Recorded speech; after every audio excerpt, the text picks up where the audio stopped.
और अगर इसकी आप ऊंचाई देख लीजिए तो वो है 359 मीटर, ये इसकी ऊंचाई है। और इसकी तुलना कीजिए आप स्टैचू ऑफ यूनिटी से, लगभग 2 गुना है, आईफिल टावर से लगभग 3 गुना है।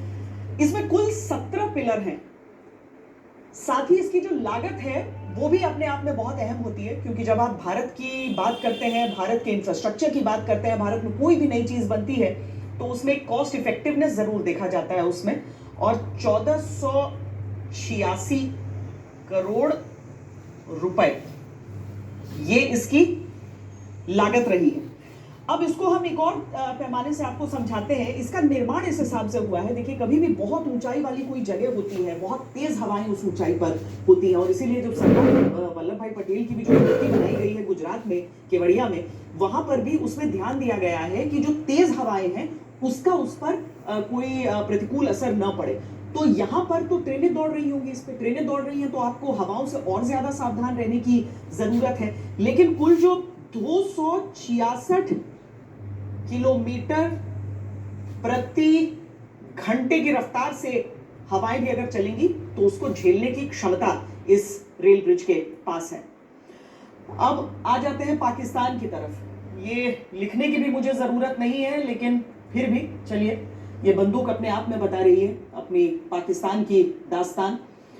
इसमें 1980 से 2023 तक का दायरा हमने लिया।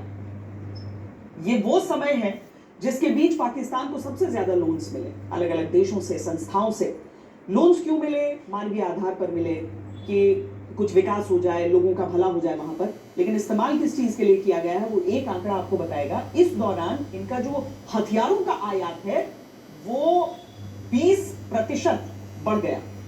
अब समझ लीजिए कि भारत की नीति, भारत की नीयत, और क्यों प्रधानमंत्री ये बात बार बार बोलते हैं कि पाकिस्तान की जनता को वहां की हुकूमत से कहना चाहिए कि उन्हें भी शांति पसंद है, उन्हें तरक्की चाहिए, इन चीजों में पैसे न बर्बाद करें, वो वहां की आवाम के बारे में सोचें। पर पाकिस्तान अपनी आदत से लाचार है, और भारत में एक के बाद एक ऐसे बेमिसाल नमूने आपको दिखते जाएंगे। तो बस शुरुआत होने वाली है हमारी इस सफर की।